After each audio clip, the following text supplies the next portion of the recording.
Jackson. I remember seeing clips like that. I was like, I didn't even know what aura was. I knew, actually, Michael Jackson is how I first understood what aura was. I just couldn't define it. The first time I ever seen videos of bitches just falling out because this nigga just hit one of the fucking D's. This nigga hit one of the bitches start falling out. I was like, I don't know how to articulate what I'm seeing right here, but this nigga there's something going on with him that's special.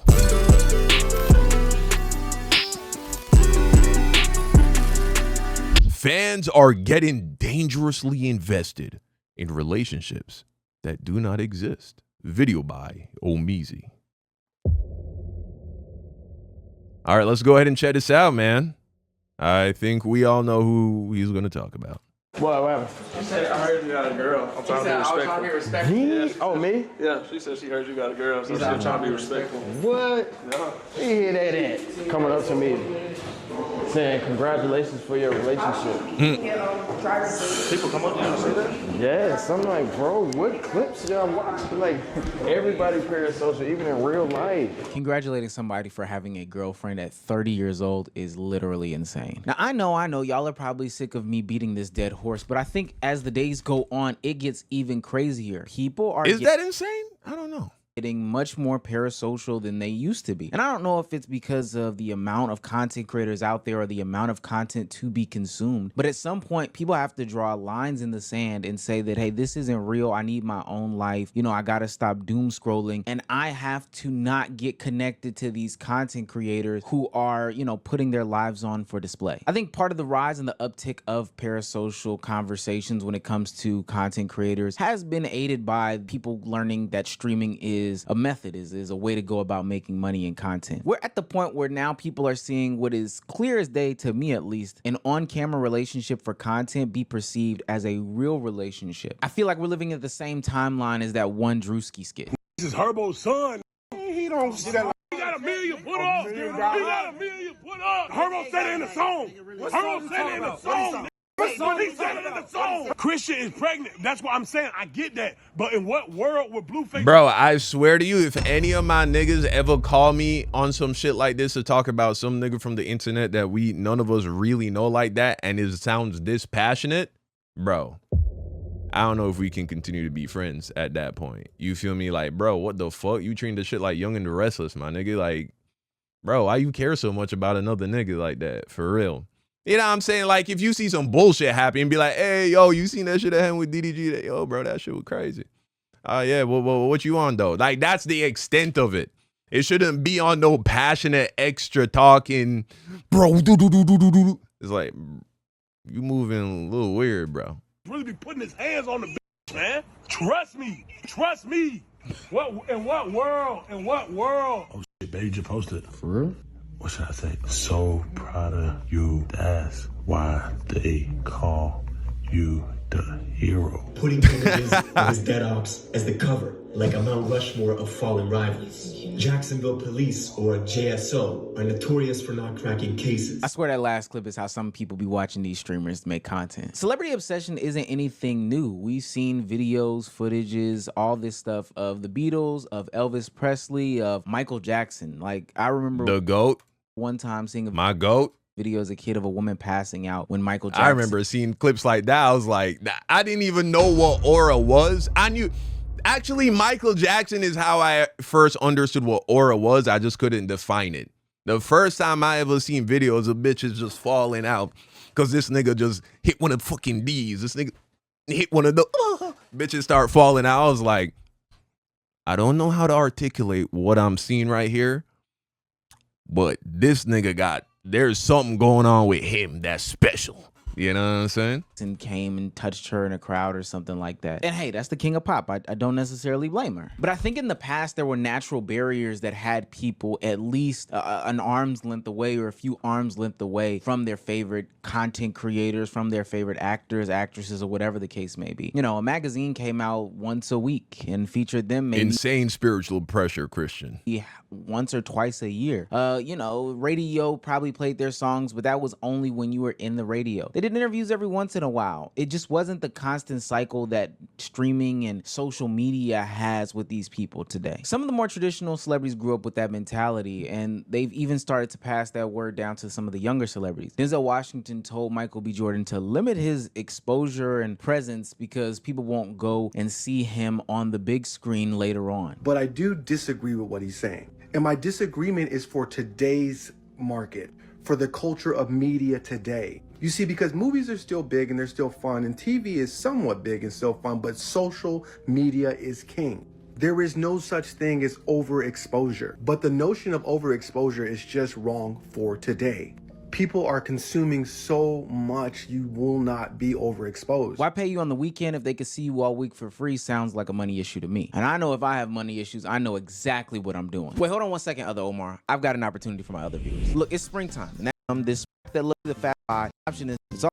I didn't have talks with. Well, I do agree with the notion that these people will pay for whatever from their favorite creators. What I don't agree with is the concept there is no such thing as overexposure. That's how a lot of these current day content creators end up on the internet crying and screaming because the pressure. Bro, I already told y'all, man. I told y'all before. I'm trying to lock in with y'all, man. Parasocial, bro. I don't give a fuck, nigga. There's just too much for him. This whole Yeah. Nah, this is my gang right here. This is my family, nigga. I mean, shit, bro. Y'all do more for me than a lot of people that I supposed to call family. So shit, I don't see what the fuck wrong with that. You just need to know as the person holding the camera what to put on screen and what not to. You know what I'm saying? If I'm having an issue with my wife, that ain't the time to pull out the stream. Chat, you see, well, I told her this and did it. You know what I'm saying? My daughter's throwing a tantrum. That ain't the time to pull out the stream and be like, guys, look how she's being. It's like, have some common sense, but I don't see anything wrong with having like what feels like, you know what I'm saying, some kind of a friendly relationship with the people that literally pay my fucking bills, nigga. You know what I'm saying? Community ball situation is totally out of hand, in my opinion. I just don't do shit like this. It's so weird. I didn't have talks with. Yeah, how do you say your name, bro? Mellow. Yeah, bro, it's all about boundaries, and that's not even just an internet thing. You got to have boundaries with your friend. You even got to have boundaries with your girl. You know what I'm saying? You got to have boundaries with your parents. It's not our fault that there are niggas who get on the internet and don't know how to set boundaries with the people that support them.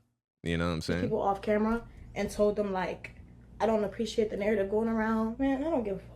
I only give a fuck because it's like when somebody says that they fuck with you, you know, that's weird. I don't do that to them. And I'm only addressing it online.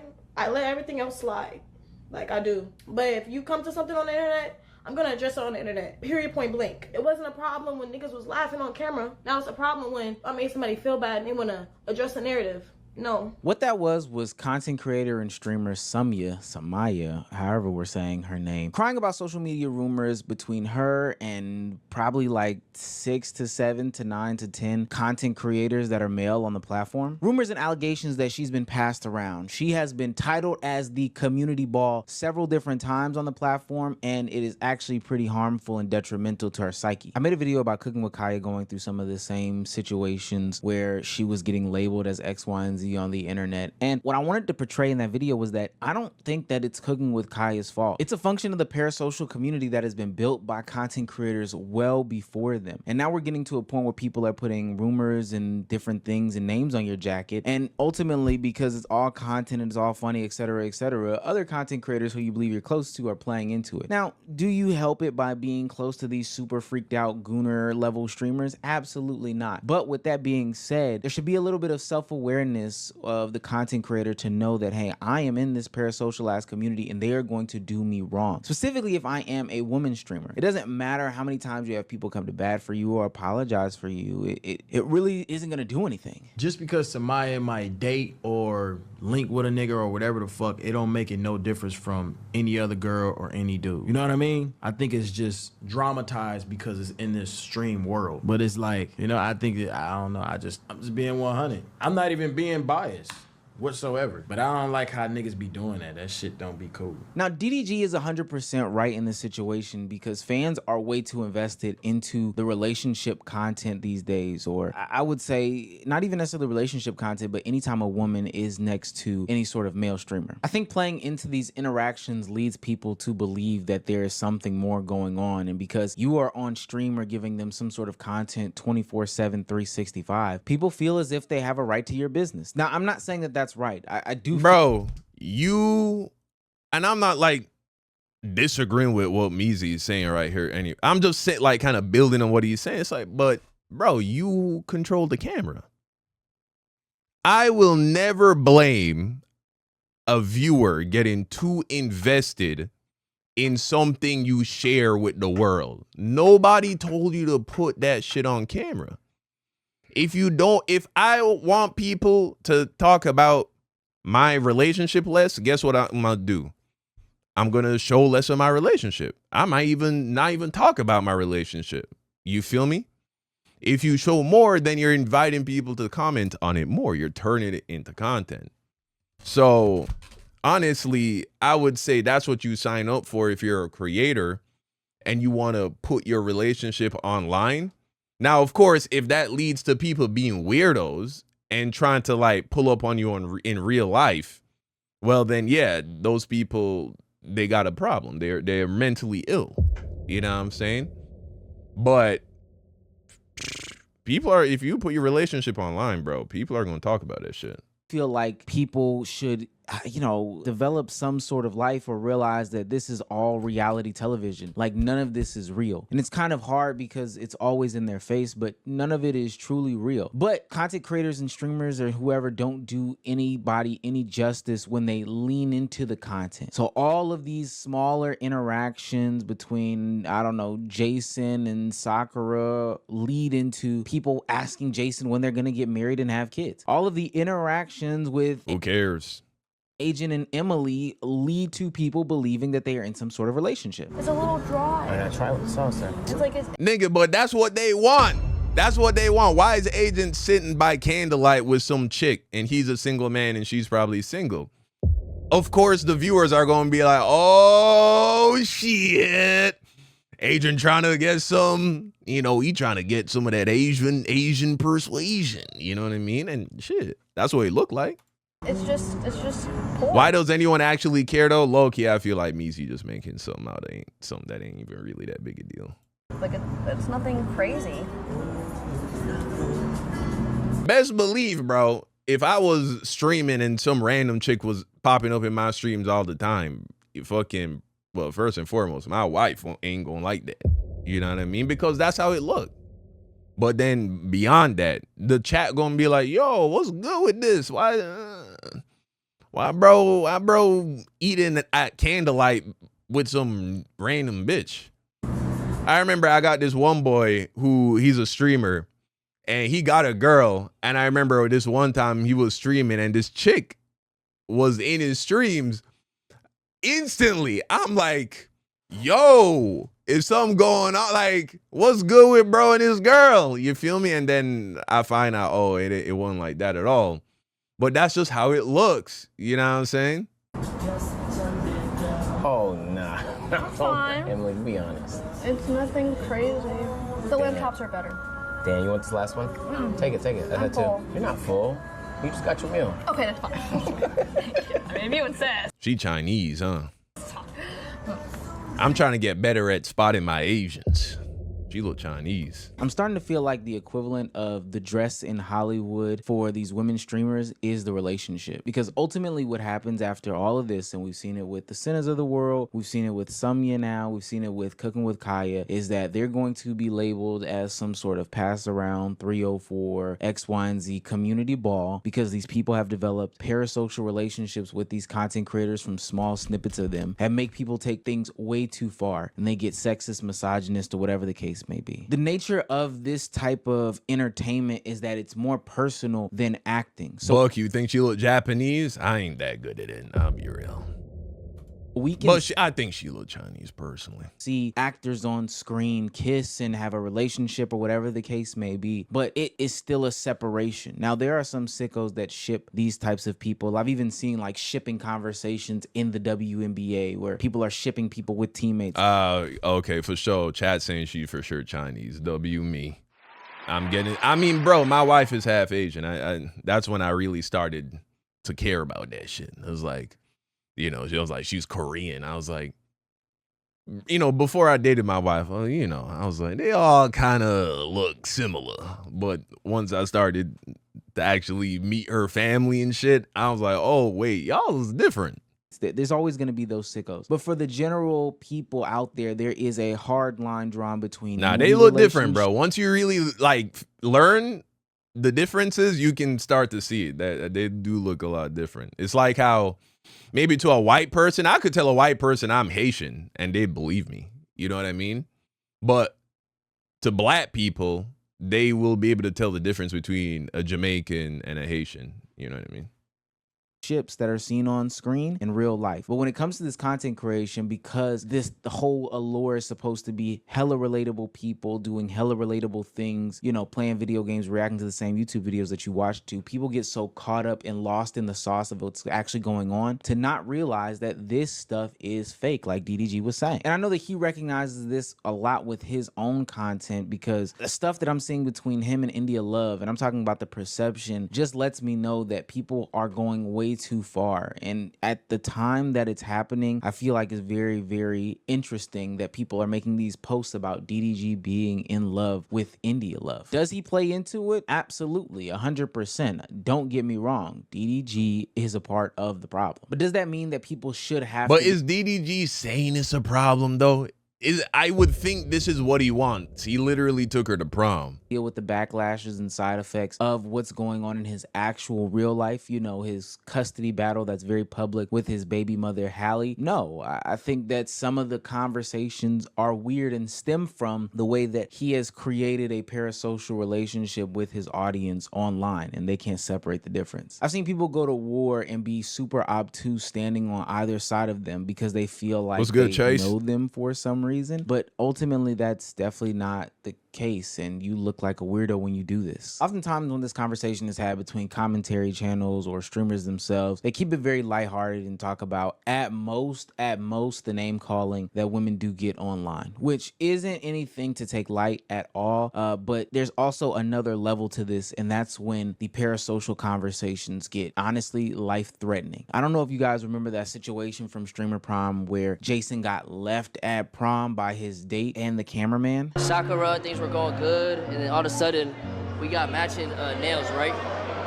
Initials.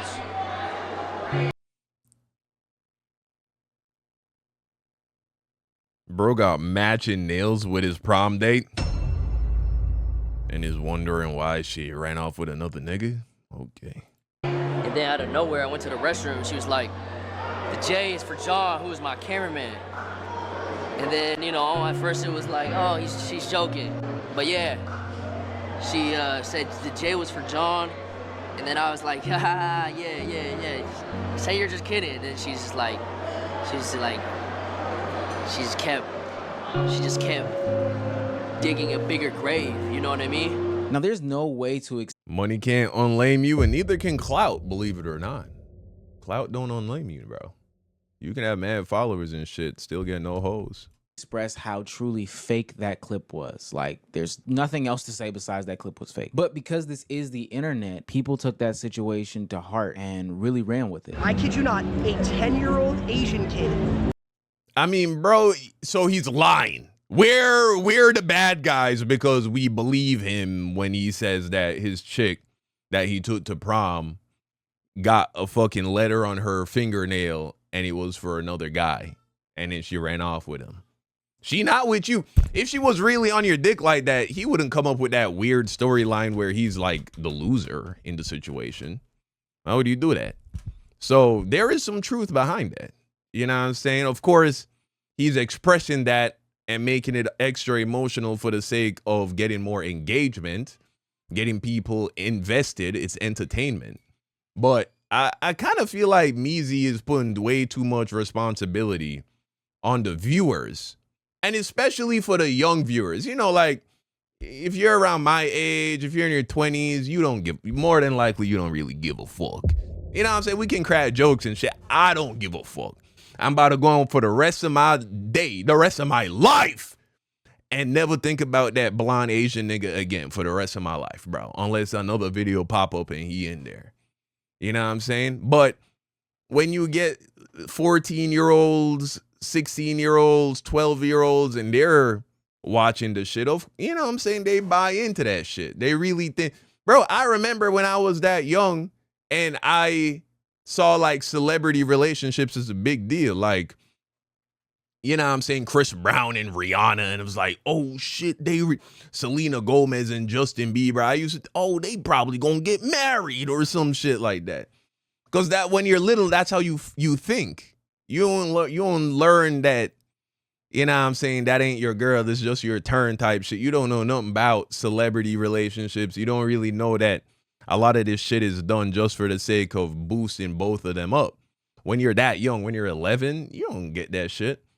And so I think if you gonna open that can of worms as the creator, you gotta accept any degree of investment that the viewers put into that shit. You open that Pandora's box. Walk up to me at the airport and ask if Jason was okay after Streamer Prom. He came up to me and said, is Jason okay after Streamer Prom? This kid was literally 10 years old. And see, that would be fine if we just left it there, but it got to a level where she was receiving threats on her life about the whole situation. Now that is where I'll be like, you're a fucking psycho, you're weird, okay? When you get to the point where you're threatening people because their internet relationship didn't work out, yeah, you got problems. To the point where Jason the Ween had to come out and say, Sakura and I are fine. Please stop sending end-of-life threats and harassment, especially towards her. Our streams are for entertainment, but things can be misinterpreted. Today didn't go as expected, but we're grateful for the support. Please be kind. We're all human. Wait, what? But see, what does he mean by today didn't go as expected? He's acknowledging right there that he low-key got hold a little bit. He low-key got hold, bitched a little bit, at least. A little bit.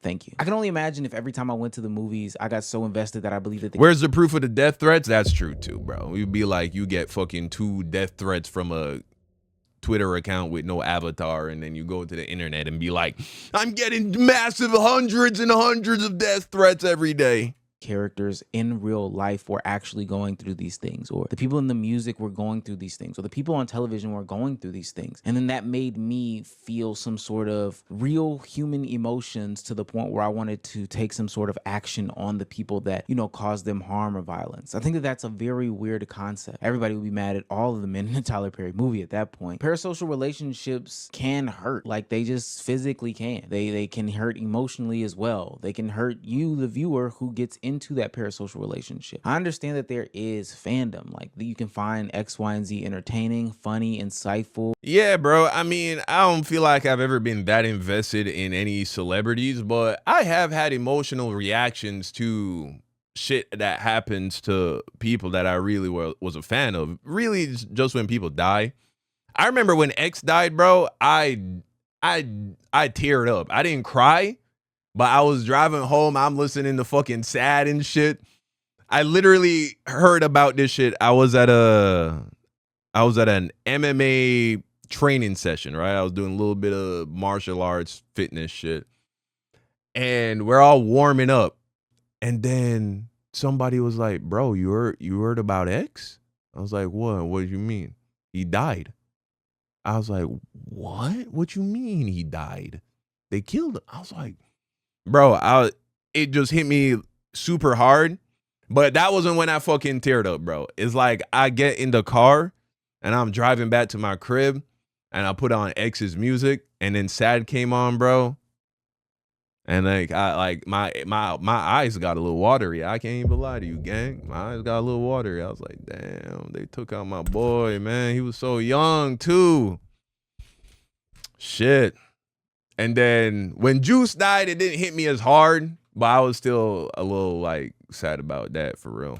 whatever the case may be. But there's a point in which you as a fan can overstep boundaries. And I'm saying you because everybody's a fan of somebody. But there is a point where you can overstep boundaries, and that's where the parasocial lines should be drawn. Otherwise, we're going to get to a point where the profitability does not matter, because parasocial is profitable, but people will decide to remove themselves from the internet for the sake of their own health, safety, and well-being, because people just go way too far.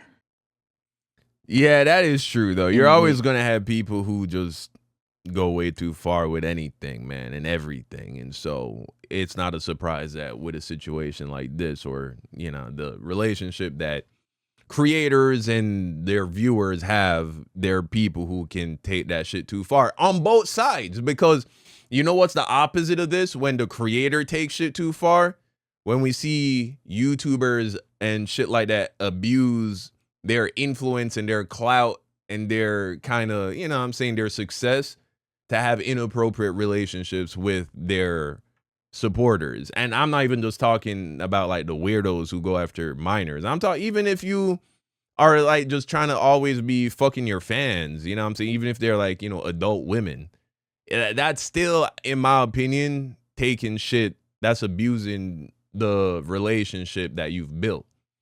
You know what I'm saying? So I'm not saying you can't, like, someone can't find out about you through your content or your art and then an actual relationship develop. But there are some dudes who literally hunt the bitches that are their fans, you know, like, and that, I think that shit is also inappropriate. So it goes both ways for sure. It does.